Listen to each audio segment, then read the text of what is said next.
علم کی اہمیت سماعت کریں گے۔ جس کے سینے میں علم کی روشنی ہوتی ہے، جہالت کی تاریکی خود بخود دور ہو جاتی ہے۔ اگر انسان میں علم ہو تو وہ صحیح فیصلے کر سکتا ہے۔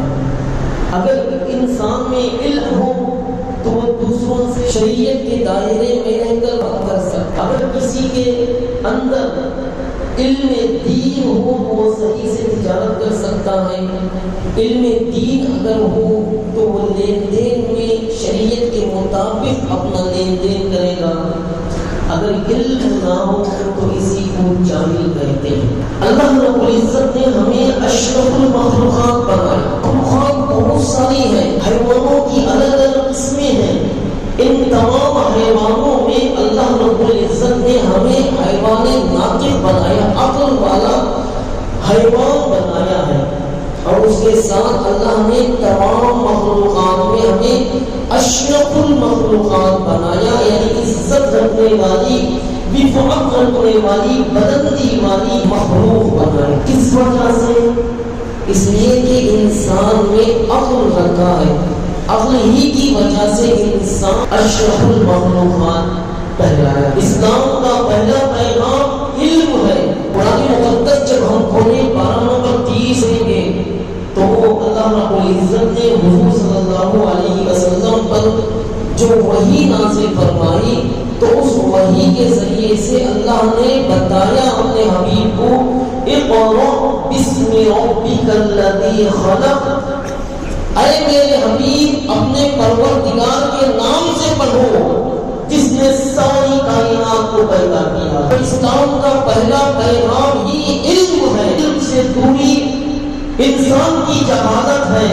انسان علم سے دور نہ ہو بلکہ علم کو اپنے سینے سے لگائے رکھے، اس لیے کہ حضور صلی اللہ علیہ وسلم پر جب وحی نازل کی گئی تو وحی میں سب سے پہلے اپنے رب کے نام سے پڑھنے کا حکم دیا گیا اور اقرأ کہا گیا۔ اس کا مطلب ہوتا ہے پڑھیے، کس کے نام سے پڑھیے؟ بسم ربک الذی خلق، جس نے ساری کائنات کو پیدا کیا ہے، اسی اللہ کے نام سے، اسی پروردگار کے نام سے آپ پڑھیے۔ اسلام کا پیغام علم ہے کہ انسان علم حاصل کرے۔ جب انسان علم حاصل کرے گا حلال حرام کی تمیز اس کے اندر پیدا ہوگی۔ اس بات کو بھی یاد رکھیں جو گزشتہ جمعہ میں نے کہا تھا، انسان ملائکہ سے بھی افضل ہے۔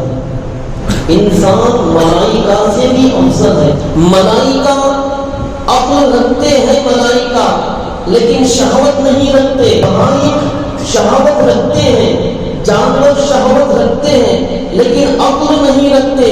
اللہ رب العزت نے انسان کو شہوت رکھنے والا، عقل رکھنے والا دونوں کا جامع بنایا ہے۔ جس نے عقل کو شہوت پر غالب کیا وہ ملائکہ سے افضل ہے، اور جس نے شہوت کو عقل پر غالب کیا وہ بہائم جانوروں سے بدتر ہے۔ تو اس سے معلوم ہوا کہ انسان ملائکہ سے بھی افضل ہے، اسی لیے کہ انسان کے اندر عقل ہے، اس لیے کہ انسان شہوت والا بھی ہے، لیکن انسان عقل کے ذریعے سے شہوت کو مات دیتا ہے، جس وجہ سے انسان گناہوں سے بچتا ہے اور نیکیاں کرتا ہے۔ تو بتایا گیا انسان ملائکہ سے بھی افضل ہے۔ سوال پیدا ہوا، اللہ تعالی نے ملائکہ میں سے، فرشتوں میں سے کسی کو اپنا خلیفہ بنا سکتا تھا نا؟ انسان گناہگار ہے، گناہ کر سکتا ہے، انسان خط و غارت گیری کرتا ہے، کر سکتا ہے، لیکن فرشتے اس کے مقابلے میں اللہ کی نوری مخلوق ہے۔ اللہ نے انہیں نور سے پیدا کیا۔ انسان خاکی مخلوق ہے، انسان مٹی سے پیدا کیا گیا ہے۔ اب فرشتے تو گناہوں سے پاک ہے، اب فرشتے تو اللہ کے حکم کی خلاف ورزی کبھی نہیں کرتے، ہمیشہ اللہ کی حمد و ثنا بجا لاتے ہیں، ہمیشہ اللہ کی تعریف کرتے ہیں، اللہ تعالیٰ کی حمد و ثنا بیان کرتے ہیں۔ کبھی ان سے گناہ نہیں ہو سکتا، وہ کبھی رکوع میں تو رکوع ہی میں ہے، رکوع سجود میں سجود ہی میں ہے، وہی قیام میں فرشتہ ہے وہ قیام ہی میں ہے۔ ایک آن کے لیے بھی وہ اللہ کی نافرمانی نہیں کرتا،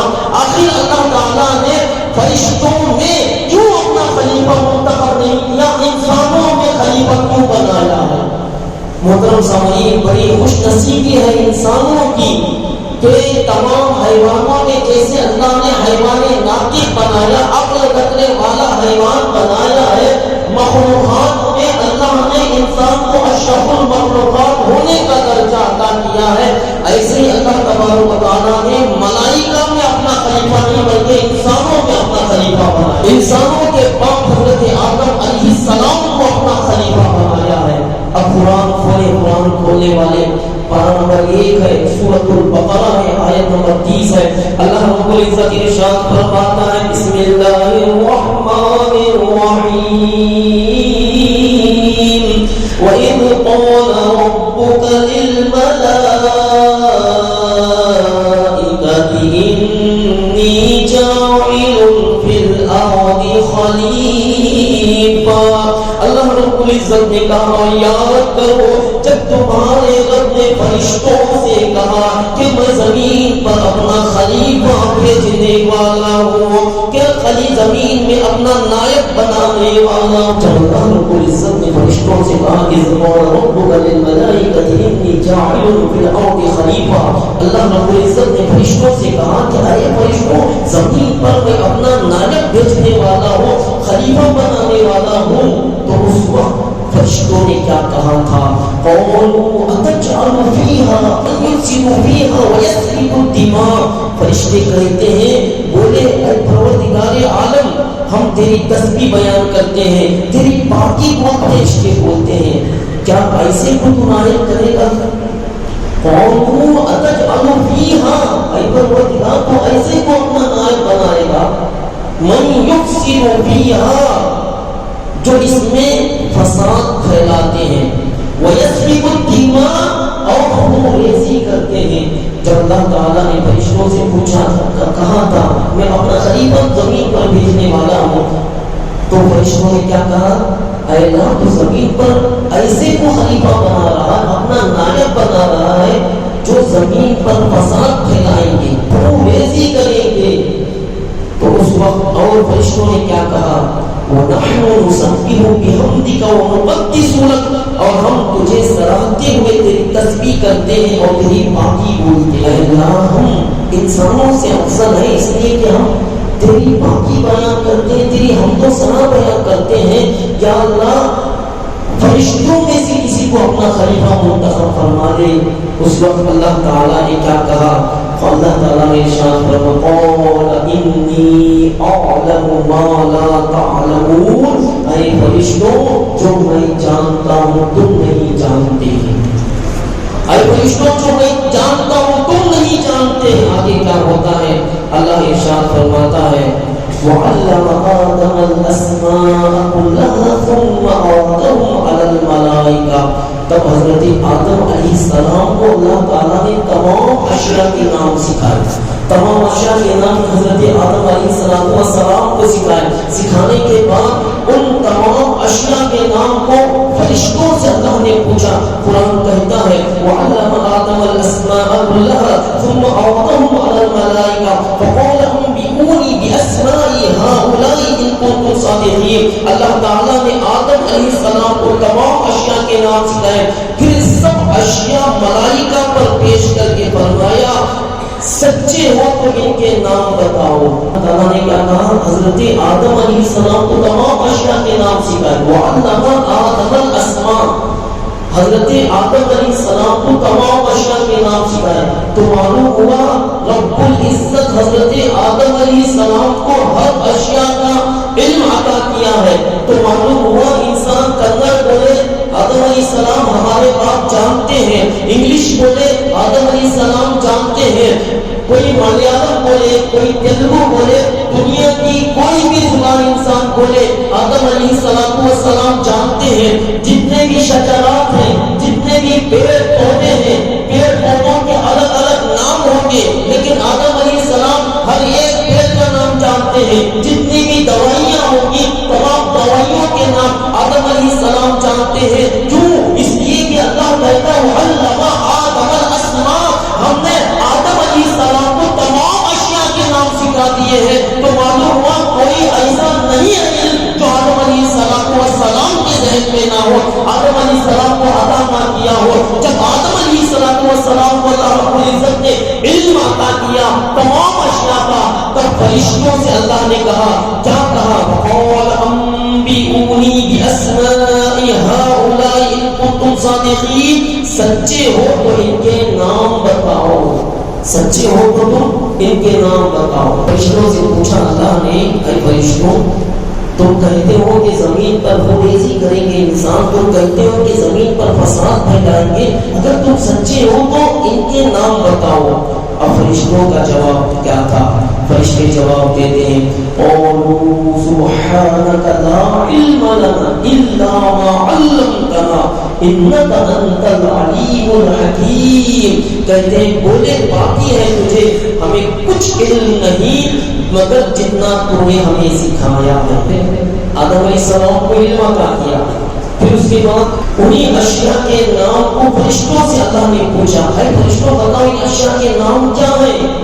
تو فرشتے کہتے ہیں قولوا سبحانک، اے میرے اللہ، اے اللہ باقی ہے تجھے، لا علم لنا ہمیں کچھ علم نہیں، الا ما علمتنا جتنا تو نے علم ہمیں دیا بس اتنا ہی، لیکن یہ تمام اشیاء کے نام ہم نہیں جانتے۔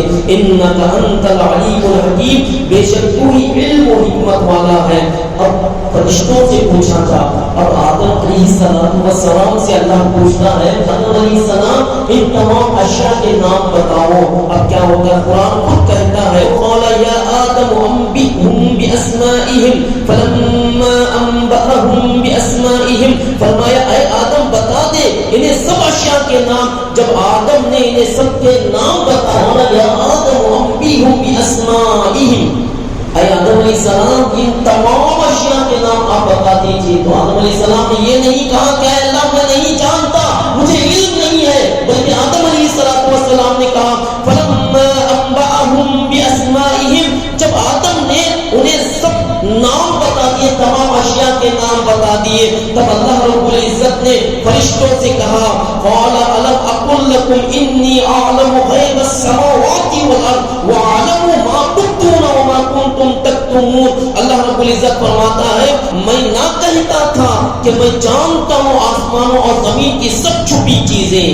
قال الم اقل لكم انی اعلم، اے فرشتوں کیا میں نہیں کہتا تھا کہ میں زمین و آسمان کی ساری چیزوں کو، چھپی چیزوں کو جانتا ہوں؟ قال الم اقل لكم، فرمایا میں نہیں کہتا تھا، انی عالم، میں جانتا ہوں، غیب السماوات والارض، آسمانوں اور زمین کی سب چیزیں، وَأَعْلَمُ مَا تُبْدُونَ وَمَا كُنتُمْ تَكْتُمُونَ، اور میں جانتا ہوں جو کچھ تم ظاہر کرتے اور جو کچھ تم چھپاتے۔ ظاہر کی تفسیر میں بتایا گیا ہے فرشتوں نے کیا چھپایا، کیا ظاہر کیا۔ جب اللہ رب العزت نے کہا کہ میں اپنا زمین پر خلیفہ بھیجنے والا ہوں، نائب بھیجنے والا ہوں، تو فرشتوں نے کیا کہا تھا، اے پروردگار انسان زمین پر خونریزی کریں گے، فساد پھیلائیں گے، جھگڑیں گے، لڑیں گے، تو ان میں سے اپنا خلیفہ بنا رہا ہے۔ تو دل میں خیال یہ تھا کہ اللہ فرشتے ہیں، ہم وقت ہی ہم کو سنا بیان کرتے ہیں، تو ہم میں سے خلیفہ بنا لیتا، ہم میں سے کسی کو اپنا نائب منتخب کر لیتا۔ تو اللہ تعالیٰ نے کہا وَعَلَمُوا، اور میں جانتا ہوں، مَا تُبْدُونَ وَمَا كُنتُمْ تَكْتُمُونَ، جو تم ظاہر کرتی اور جو تم چھپا، دونوں کو میں جانتا ہوں۔ فرشتوں نے کہا اللہ ہم ان اشیاء کے نام نہیں جانتے۔ جب آدم علیہ السلام سے پوچھا گیا تو آدم علیہ السلام نے کہا کہ اللہ تمام اشیاء کے نام جان، تمام اشیاء کے نام بتا دیا آدم علیہ السلام نے۔ اب کیا ہوا؟ ہم سنتے ہیں کہ آدم علیہ السلام کے آگے فرشتوں کو سجدے کا حکم دیا گیا۔ تمام فرشتوں نے، تمام ملائکہ نے آدم علیہ السلام کے آگے سجدہ کرتے ہیں، لیکن ایک ابلیس سجدہ نہیں کرتا۔ اب اس کا جواب سنیں، کیوں آدم علیہ السلام کے آگے ہی اللہ نے سجدے کا حکم دیا؟ اللہ تعالیٰ نے کیوں سجدے کا حکم دیا وہ بھی آدم علیہ السلام کے آگے؟ اس کا جواب کیا ہے؟ اس کا جواب سنیں، اللہ رب العزت ارشاد فرماتا ہے وَإِذْ قُلْنَا لِلْمَلَائِكَةِ اسْجُدُوا لِآدَمَ، اللہ رب العزت نے کہا یاد کرو جب ہم نے فرشتوں کو حکم دیا وَإِذْ قُلْنَا لِلْمَلَائِكَةِ، اور یاد کرو جب ہم نے فرشتوں کو حکم دیا اسجدوا لآدم، فرشتوں کو سجدہ کرو، فسجدوا، سجدہ کیا الا ابلیس، لیکن ابلیس نے سجدہ نہیں کیا۔ تو اللہ رب العزت نے آدم علیہ السلام کے آگے سجدے کا حکم کیوں دیا؟ اس لیے کہ آدم علیہ السلام کی محبت پہلے فرشتوں کے دل میں ڈال دی گئی۔ آدم علیہ السلام کو پیدا کرنے سے پہلے اللہ رب العزت نے آدم علیہ السلام کو اپنا خلیفہ کہا۔ آدم علیہ السلام کو اللہ نے اپنے دست قدرت سے بھی بنایا بھی نہیں، اس سے پہلے ہی ملائکہ سے کہا اے ملائکہ زمین پر میں اپنا خلیفہ بھیجنے والا ہوں۔ تو فرشتوں نے سنا تو اب آدم علیہ السلام کو پیدا بھی نہیں کیا تھا، لیکن آدم علیہ السلام کا نام سن رکھا تھا۔ لیکن اس کے بعد کیا ہوتا ہے؟ جب فرشتوں سے پوچھا گیا ان اشیاء کے نام بتاؤ، فرشتوں نے کہا اے اللہ ہم نہیں جانتے، تو بہتر جانتا ہے، بس اتنا ہی جانتے ہیں جتنا تو نے ہمیں علم عطا کیا ہے۔ اب آدم علیہ السلام سے پوچھا گیا، آدم علیہ السلام نے کہا اے اللہ میں تمام اشیاء کے نام بتاتا ہوں، تمام اشیاء کے نام بتا دیے۔ تو معلوم ہوا کہ فرشتے پہلے نام سنتے تھے کہ اللہ نے زمین پر ایک خلیفہ بھیجنے والا ہے جس کا نام آدم ہے، اور اپنی آنکھوں سے بھی دیکھا کہ ہمارا علم زیادہ نہیں ہے بلکہ حضرت آدم علیہ السلام کا علم زیادہ ہے۔ تو معلوم ہوا آدم علیہ السلام کو اللہ تبارک و تعالیٰ نے اپنا خلیفہ، اپنا نائب علم کی وجہ سے منتخب کیا ہے۔ اے حضرت انسان یاد رکھے ہمارے باپ حضرت آدم علیہ السلام جاہل نہیں تھے، ان پڑھ نہیں تھے، گوار نہیں تھے، بلکہ آدم علیہ السلام تمام اشیاء کے نام جانتے تھے۔ تو ہم ان کی اولاد ہونے کا ہم دعویٰ کرتے ہیں، یقیناً ہم وہ حضرت آدم علیہ السلام کی اولاد ہے۔ تو آدم علیہ السلام تو تمام اشیاء کے نام جانتے تھے، وہ تمام اشیاء کے نام جانتے تھے۔ ہم ان کے فرزندان ہونے کے ناطے ہمارے اوپر بھی یہ ضروری اور فرض بنتا ہے کہ ہم بھی علم سے پیار کریں، علم سے آشنا ہو، علم کی روشنی اپنے سینوں میں رکھے اور جہالت کی تاریکی کو دور کرے۔ یہی آدم علیہ السلام کی میراث ہے، یہی آدم علیہ السلام کی طرف سے یہ ہمارے لیے تحفہ بھی ہے کہ یہ علم کا تحفہ آدم علیہ السلام نے ہمیں اپنی نسل کو عطا کیا۔ تو یہ علم کا تحفہ آدم علیہ السلام نے دور کیا۔ ہم اگر پوچھیں حضرت علم کیسا ہے؟ علم دین کے تعلق سے فضیلتیں قرآن احادیث میں وارد ہیں، جا بجا قرآن حدیث میں وارد ہیں۔ محترم سامعین، پھر کیا ہوا؟ تو علم ہی تھا جس کی وجہ سے اللہ نے فرشتوں سے ممتاز کر دیا آدم علیہ السلام کو اور اپنا خلیفہ منتخب کیا۔ کیا اللہ نے صرف آدم علیہ السلام ہی کو اپنا خلیفہ بنایا یا دیگر انبیاء کو بھی اپنا خلیفہ بنایا؟ تو اس کا جواب یہ ہے آدم علیہ السلام بھی اللہ کے خلیفہ ہیں اور دیگر انبیاء کرام بھی اللہ تعالیٰ کے نائب خلیفہ ہیں۔ قرآن کی آیت کھولنے والے قرآن پاک کھول سکتے ہیں، آپ دیکھ سکتے ہیں، پارہ نمبر 23 ہے، سورۃ الصاد ہے، آیت 26 ہے، 26 ہے۔ اللہ رب العزت حضرت داؤد علیہ السلام کے تعلق سے فرماتا ہے کہ ہم نے داؤد علیہ السلام کو زمین پر اپنا خلیفہ بنایا ہے۔ یا داؤد انا جعلناک خلیفۃ فی الارض، ہم نے داؤد علیہ السلام کو زمین پر اپنا خلیفہ بنایا ہے۔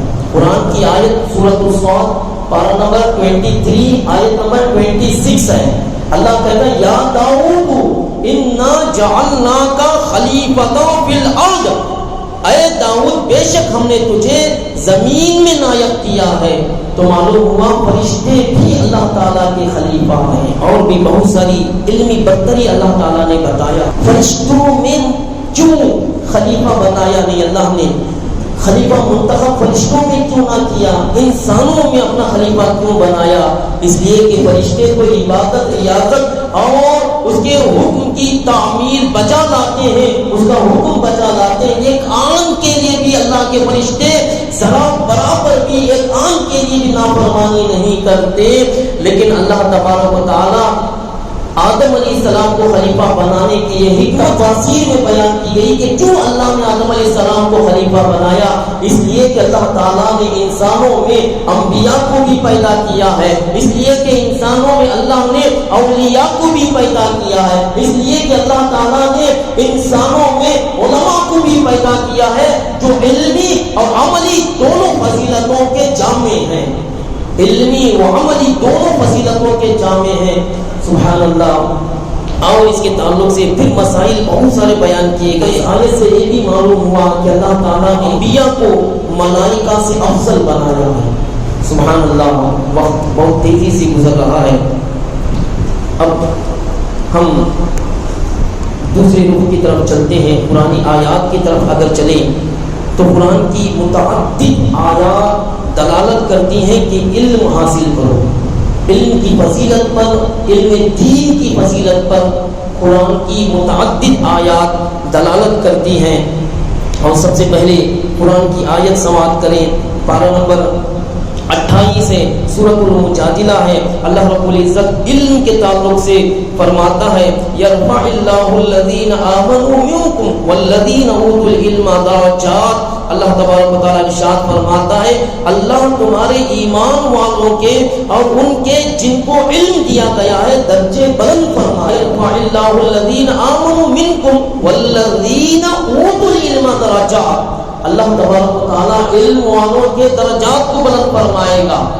سبحان اللہ۔ پھر اللہ تبارک و تعالیٰ علم والوں کی فضیلت یوں بیان کرتا ہے، پارہ نمبر 23 ہے، سورۃ الزمر ہے۔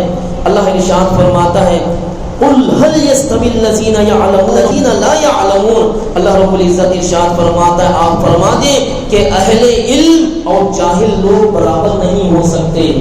قل هل يستوي الذين يعلمون والذين لا يعلمون، اے حبیب آپ فرما دیں اہل علم اور جاہل برابر نہیں ہو سکتے۔ علم دین کی بڑی فضیلتیں قرآن احادیث میں وارد ہیں۔ پھر اگر قرآن پاک ہم کھولنا چاہیں، زمین پر سب سے زیادہ اللہ سے ڈرنے والے کون ہیں؟ اللہ تبارک و تعالیٰ سورۃ الفاتر پارہ نمبر 22 میں ارشاد فرماتا ہے انما یخشی اللہ من عبادہ العلماء۔ زمین پر سب سے زیادہ اللہ سے ڈرنے والے وہ علماء ہیں۔ تو اللہ تعالیٰ نے کہا کہ زمین پر میرے علماء، میری پہچان رکھنے والے، معرفت رکھنے والے، مجھے پہچاننے والے سب سے زیادہ ڈرتے ہیں۔ اس کے بعد علم والوں کے تعلق سے اللہ نے کہا فاسألوا اہل الذکر ان کنتم لا تعلمون۔ اے لوگوں علم والوں سے پوچھو اگر تم نہیں جانتے۔ فاسألوا اہل الذکر، تم علم والوں سے پوچھو جو تم نہیں جانتے، ان کنتم لا تعلمون، جو تم نہیں جانتے۔ محترم سامعین، پھر قرآن پاک میں اللہ رب العزت آیت نمبر 114 میں ارشاد فرماتا ہے وَقُلْ رَبِّي زِدْنِي عِلْمًا، اور عرض کرو اے میرے پروردگار مجھے علم عطا فرما، علم عطا فرما۔ وَقُلْ رَبِّي زِدْنِي عِلْمًا۔ علم کے تعلق سے متعدد قرآنی آیات دلالت کرتی ہیں کہ انسان علم دین حاصل، اس لیے کہ علم دین روشنی ہے۔ اور یہاں تک کہ حدیث پاک میں بیان کیا گیا، جو حدیث یہاں پر جو ذکر کی گئی وہ کنز العمال کی حدیث پاک ہے۔ حضور فرماتے ہیں، غور سے سنیں حضور کیا فرماتے ہیں، ہمارے نبی کیا فرماتے ہیں۔ حضور فرماتے ہیں دو بھوکے سیر نہیں ہو سکتے، دو بھوکے کبھی سیر نہیں ہو سکتے۔ یہ علم کا بھوکا جو علم سے سیر نہیں ہوتا، پڑھتا رہے لیکن کبھی سیر نہیں ہو سکتا۔ اسی طریقے سے دوسرا دنیا کا بھوکا جو دنیا حاصل کرنے میں اتنا مگن ہو جاتا ہے تو دنیا حاصل کرتا کرتا قبر کی منزل میں اتر جاتا ہے، قبر میں چلا جاتا ہے، لیکن وہ کبھی دنیا حاصل کرتے کرتے، مال متا حاصل کرتے کرتے وہ سیر نہیں ہوتا۔ اللہ کے حبیب ارشاد فرماتے ہیں کہ کبھی سیر نہیں ہوتے۔ ایک علم کا بھوکا جو علم سے سیر نہیں ہوتا، اور دوسرا دنیا کا بھوکا جو دنیا سے سیر نہیں ہوتا۔ اللہ اکبر۔ تو علم سے محبت کرنا ہے، علم ہی ہے انسان کی زندگی میں روشنی پیدا کرنے والی۔ علم اگر ہے ہمارے اندر ہم صحیح سے نماز پڑھ سکتے ہیں، علم اگر ہے ہم صحیح سے زکوٰۃ دے سکتے ہیں، علم اگر ہے گھریلو معاملات میں شریعت کی روشنی سے گھریلو معاملات گزار سکتے ہیں، علم اگر ہے تو اس وقت میاں بیوی کے حقوق ایک اچھے سے ہم سمجھ سکتے ہیں، علم اگر ہے لین دین شریعت کے دائرے میں رہ کر کریں گے، علم اگر ہے تو بہت اچھا ماحول پیدا ہوتا۔ تو ہجری مارکہ بدر کے بعد اسیر کی شکل میں کافروں کو لایا گیا، اسیر یعنی قیدی بنایا گیا، بندھک بنایا گیا. تو حضور نے کیا فرمایا؟ جو قیدی بن گیا بدر میں جو ہار گئے، اس کے بعد اسیر بنا کر انہیں لایا گیا، تو حضور نے بہت پیاری بات ارشاد فرمائی. حضور نے کیا ارشاد فرمایا؟ حضور نے ارشاد فرمایا تم مسلمانوں کو لکھاؤ پڑھاؤ، یہی تمہارا یہ فدیہ ہے، تمہاری طرف فدیہ کا لفظ استعمال ہوا. تو علم دین جیسے بڑھتا گیا، حضور کے زمانے میں لکھنا پڑھنا عام ہوا. آپ ہجرت فرما کر مسجد نبوی تشریف لاتے ہیں. مسجد نبوی کے ایک حصے میں آپ صفہ نام سے ایک مدرسے کی بنیاد رکھتے ہیں، جنہیں اصحاب صفہ جو وہاں پر پڑھتے تھے انہیں اصحاب صفہ کہا جاتا ہے. اور حضور صلی اللہ علیہ وسلم نے مسجد نبوی کے ایک حصے میں سب سے پہلا مدرسہ قائم کیا، جس کو صفہ کہا جاتا ہے. اور طالب علم کی شکل میں صحابہ کرام آپ کے پاس رہتے تھے، اور حضور خود معلم کائنات خود قرآن کی تفسیر بیان کرتے تھے. یہ ایسا ماحول بنا، صحابہ قرآن کے حافظ بنے، بہت سارے صحابہ محدث بنے، بہت سارے صحابہ مفکر بنے، بہت سارے صحابہ تفسیر بیان کرنے والے بنے، بہت سارے صحابہ مدرس بنے، بہت سارے صحابہ امام بنے، بہت سارے خطیب بنے، بہت سارے انجینئر بنے، بہت سارے راہب بنے، بہت سارے حاکم بنے، بہت سارے گورنر بنے. محترم سامعین، کیا حضرت عمر فاروق اعظم نے حکومت نہیں کی؟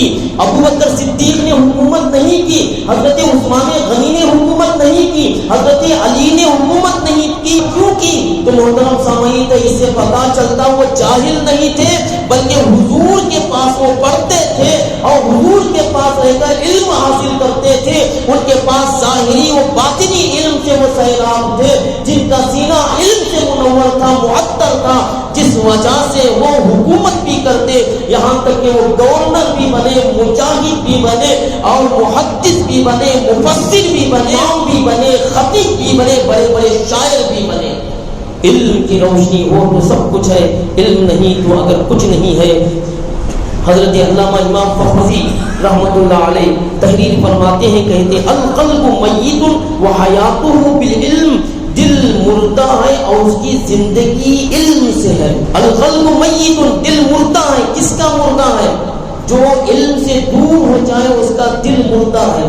یہاں تک کہ حدیث میں بتایا گیا کہ وہ انسان جس کے دل میں علم نہ ہو ایک ویران گھر کی طرح ہے، سینے میں علم ہو ایک روشن دان کی طرح ہے. یقیناً جس کے پاس علم ہوتا ہے وہ کبھی بھی اپنے آپ میں علم رکھتا نہیں، بلکہ دوسروں کو بھی بانٹتا ہے. علم بانٹنے سے بڑھتا ہے، گھٹتا نہیں ہے. حاصل جو کرتے ہیں وہ کبھی بھوکے نہیں رہتے. دین حاصل کرنے والے کبھی بھوکے نہیں رہتے. زید بن حارث رضی اللہ تعالیٰ عنہ کنز العمال جلد اول کی حدیث پاک روایت بیان کرتے ہیں، من طلب العلم تکفل اللہ له برزقه. دین حاصل کیا، اللہ تعالیٰ نے اس کی روزی کو اپنے ذمہ کرم پر لے لیا ہے. کبھی ہم نے سوچا آپ کبھی بھوکے رہ سکتے ہیں، کام کرتے کبھی دوپہر کا کھانا چھوٹ سکتا ہے، کبھی جلدی نکلتے وقت کبھی ناشتہ چھوٹ سکتا ہے. لیکن جو مدارس میں طلبہ پڑھتے ہیں، اللہ کا کرم یہ ہے کہ وہ تینوں وقت آرام سے سکون سے بیٹھ کر کھاتے ہیں. اور جب مدرسے سے وہ نکلتے ہیں، راستے میں کہیں بھی ہو، اللہ رب العزت آپ جیسے نیک انسانوں کے ذریعے سے انہیں رزق عطا کرتا ہے، وہ کبھی بھوکا نہیں ہوتا. جو بھی عالم ہوتا ہے، جو بھی علم دین حاصل کرنے والا ہوتا ہے، اللہ تعالیٰ اس کو بھوکا نہیں رکھتا، ہمیشہ اس کو سیراب رکھتا ہے، ہمیشہ اس کو خوش رکھتا ہے. سبحان اللہ. علم دین حاصل کرنے کی برکت آپ لاکھوں کھربوں کماتے ہوں گے، ہم چند روپیہ کما کر خوش رہتے ہیں، لیکن آپ زیادہ کما کر بھی پھر بھی پریشان رہتے ہیں. یہ علم کی برکت ہے. وقت بہت تیزی سے گزرتا ہے. آئیے، طالب علم کی فضیلت کیا ہے؟ طالب علم کے لیے فرشتے اپنے پروں کو بچھاتے ہیں. جو شخص علم کی تلاش میں چلتا ہے تو اس کی برکت سے اللہ تعالیٰ اس پر جنت کا راستہ آسان کر دیتا ہے. جو علم حاصل کرنے کے لیے نکلتا اللہ تعالیٰ اس کی برکت سے جنت کا راستہ اس پر آسان کرتا ہے۔ حضرت انس رضی اللہ تعالیٰ عنہ روایت کرتے ہیں سرکار مدینہ صلی اللہ علیہ وسلم نے ارشاد فرمایا من خرج فی طلب العلم فهو فی سبیل اللہ حتی یرجع، جو علم کی تلاش میں نکلا تو واپسی تک اللہ تعالیٰ کے راستے میں ہوتا ہے۔ پھر جس نے علم حاصل کیا تو یہ حاصل کرنا اس کے گزشتہ گناہوں کا کفارہ بن جاتا ہے۔ اس کا مطلب یہ بھی نہیں کہ جو علم حاصل کرتا اس کے سارے گناہ معاف ہو گئے، بلکہ اس کی تفصیل میں بتایا گیا جو علم حاصل کرتا اس کے صغیرہ گناہوں کو اللہ تبارک و تعالیٰ معاف کرتا ہے۔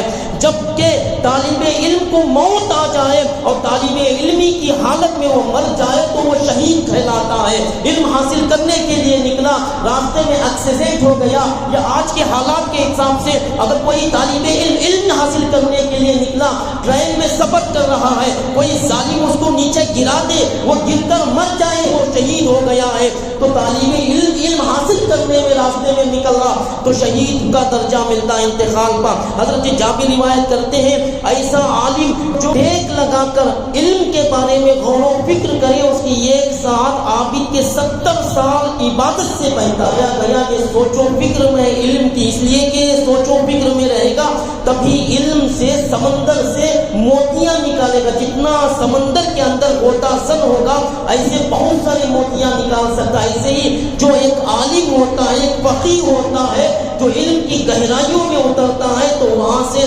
مسائل کو قرآن حدیث کی روشنی میں حل کر سکتا ہے۔ غنی سے روایت ہے قیامت کے دن سب سے پہلے جو شفاعت فرمائیں گے وہ انبیاء بھی ہوں گے، پھر علماء بھی ہوں گے، اس کے بعد شہداء بھی ہوں گے۔ علم دین سے بڑی محبت کرنا ہے، علم دین حاصل کرنا ہے۔ بات میں پیش کر کے اپنی بات کو سمیٹ رہا ہوں۔ جو علم دین حاصل کرتے دیکھتے ہیں جو بچہ مدرسے کا بچہ کیا ہوا، ایک دم ہلکا پن، ایک دم گریا سے دیکھتے ہیں ہم بڑے مالدار ہیں، ہم سب کچھ ہیں، یہ بچہ مدرسے کا کیا ہو، مدرسے کا بچہ ہے، مدرسے کا بچہ ہے کیا ہے، آپ کے پاس مال ہوگا لیکن علم مال سے بہتر ہے۔ علم سب سے بڑا خزانہ ہے، سب سے بڑی دولت ہے۔ علم آپ کے پاس، علم ہماری حفاظت کرتا ہے، مال کی حفاظت کرتے ہیں۔ مال خرچ کرنے سے گھٹتا ہے، علم خرچ کرنے سے بڑھتا ہے، اور علم حاکم ہے اور مال محکوم علیہ ہے۔ بہرحال بولنے میں سننے میں کوئی خامی غلطی ہو اللہ تبارک و تعالیٰ معاف کرے۔ استغفر اللہ ربی من کل ذنب و خطیئۃ و اتوب الیہ۔ جو سنت ادا نہیں کی کھڑے ہو گئے سنت ادا فرمائے۔ السلام علیکم۔